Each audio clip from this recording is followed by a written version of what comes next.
Praise lord. నిన్న మనం మీరు ఏర్పరచబడిన వ్యక్తి అని తెలుసుకున్నాం. ఈరోజు మీకు లోతైన సత్యాన్ని తెలియచేస్తున్నాను. అదేంటంటే, మీరు క్షమించబడిన పాపి కాదు, మీరు నూతన సృష్టి. నూతన సృష్టి అంటే ఏంటంటే, ఒక అన్ని రకాలైన జాతులు, ఒక కోడి, మేక, ఇలా పశువులు, మానవులు, ఇవన్నీ సృష్టి. భూమి, ఆకాశం, ఇవన్నిటికన్నా ఒక సరికొత్త నూతన సృష్టి ఇది. ఒక కొత్త రకమైన జాతి అన్నమాట. కింగ్ జేమ్స్ వర్షన్లో రాయబడింది న్యూ క్రియేచర్, అంటే ఒక సరికొత్తమైనది ఇది, మానవులకు అతీతమైనది ఇది. అయితే ఈ నూతన సృష్టిగా మీరు మార్చబడ్డారు అని రాయబడింది. అయితే ఎవరు నూతన సృష్టిగా మార్చబడ్డారంటే, ఎప్పుడైతే ఎవరైనా కూడా యేసుని ప్రభువుగాను రక్షకుడిగాను అంగీకరించున్నారో, వారి జీవితాన్ని ప్రభు అని యేసుక్రీస్తు సమర్పించుకుంటారో, వారు తిరిగి జన్మించిన వారు. తిరిగి జన్మించిన ప్రతి ఒక్కరు కూడా వారు ఏమవుతారంటే క్రీస్తులో నూతన సృష్టి. మనకి బైబిల్లో అపోస్తలుడైన పౌలు 2 కొరింథీ 5:17 మనం చూద్దాం. చూడండి ఈ వాక్యాన్ని. ఎవడైనను క్రీస్తునందు ఉన్న ఎడల వాడు నూతన సృష్టి, పాతవి గతించును, ఇదిగో కొత్తవాయను.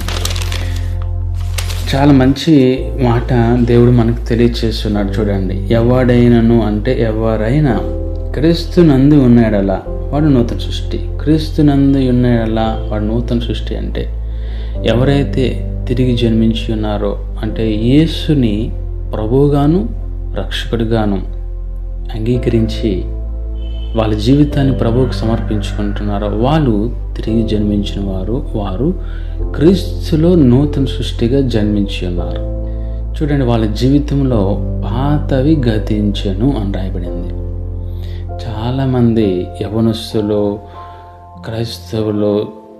క్రైస్తవ్యంలోని చాలామంది ఈ రహస్యాన్ని, ఈ లోతైన సత్యాన్ని తెలియక ఏమనుకుంటున్నారంటే, వాళ్ళు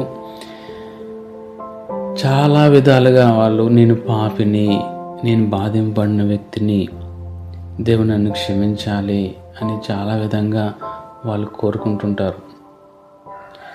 వారు చాలా బాధపడుతుంటారు. దేవా నన్ను క్షమించండి అని చాలా విధాలుగా కోరుకుంటారు. క్షమించమని అడగడం తప్పు కాదు, కానీ వారు ఏమై ఉన్నారో అనే విషయాన్ని వాళ్ళు తెలుసుకోవాలి. మీకు దేవుడు ఈ దినాన్ని తెలియజేస్తుంది ఏంటంటే, మీరు నూతన సృష్టి.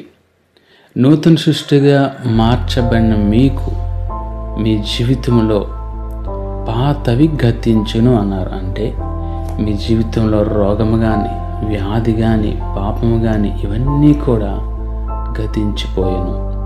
అయితే చూడండి, ఈ నూతన సృష్టిగా మార్చబడిన వ్యక్తికి ఏమి కలిగి ఉన్నారంటే నూతన ఆత్మ.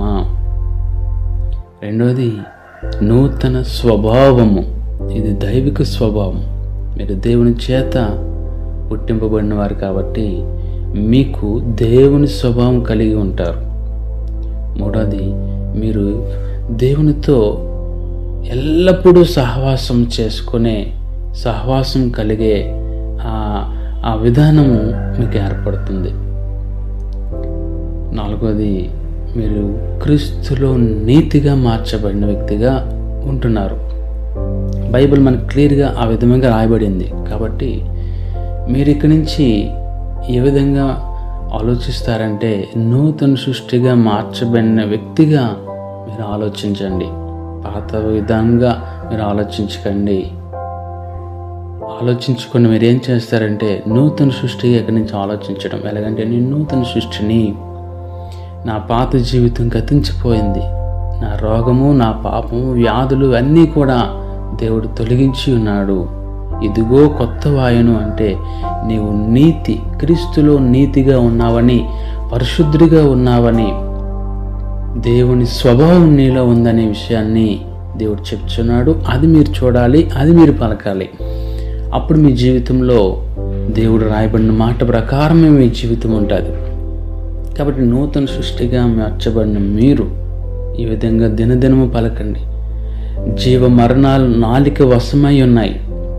మీరు నోటితో ఏం పలుకుతారో అది జరుగుతుందని బైబిల్లో రాయబడింది. కాబట్టి మీరు ఏమై ఉన్నారనే విషయాన్ని పలకండి. పాత జీవితం, పాత గుర్తింపుని ఇక మీరు పలకకుండా కొత్త జీవితం, నేను నూతన సృష్టిని, నాకు దేవుని స్వభావం ఉంది, పాప స్వభావం నా నుంచి తొలగించబడినది, ఇప్పుడు నేను నూతన సృష్టిని, దేవుడు స్వభావం నాకు కలిగి ఉంది, నేను ఆయనలాగా ఆలోచించగలుగుతాను, ఇక నుంచి నేను పాపపు ఆలోచనలు నాలో రాలేవు అనే విషయాన్ని మీరు తెలుసుకోవాలి. గమనించండి, నూతన సృష్టిగా మార్చబడిన మీరు మీ నోటితో మీరు ఏం పలుకుతారంటే, నేను నూతన సృష్టిని, నేను రోగం లేని వ్యక్తిని అని మీరు పలకండి. అప్పుడు మీ జీవితంలో మీరు గొప్ప కార్యాన్ని చూడబోతారు. ప్రార్థన చేసుకుందాం. తండ్రి, నీకే స్తోత్రాలు చెల్లిస్తున్నాను, నీకే మహిమ చెల్లిస్తున్నాను, నీకే ఘనత చెల్లిస్తున్నాను తండ్రి. ఇంటి బిడ్డలు ఎంతమంది అయితే ఈ వాక్యాన్ని విన్నారో, వీడియో చూస్తున్నారో, వాళ్ళందరితో మీరు మాట్లాడినందుకు స్తోత్రాలు. నూతన సృష్టిగా మార్చబడే వ్యక్తులు అని వాళ్ళకి తెలియజేస్తున్నారు. ఎవరైనా క్రీస్తున్నందు అది నూతన సృష్టి, పాతవి గతించును అని చెప్పావు తండ్రి. నీ బిడ్డల యొక్క పాత జీవితం అంతా తొలగించేసావు తండ్రి. కొత్త జాతులుగా, కొత్త జీవులుగా, సరికొత్త జీవితాన్ని దయచేసావు. ఆ జీవితము దేవుని లాంటి జీవితం, దేవుని స్వభావం కలిగిన జీవితం అని మీరు మాకు తెలియజేస్తున్నందుకు నీ స్తోత్రాలు. నీ బిడ్డలకు తెలియజేసినందుకు నీ స్తోత్రాలు.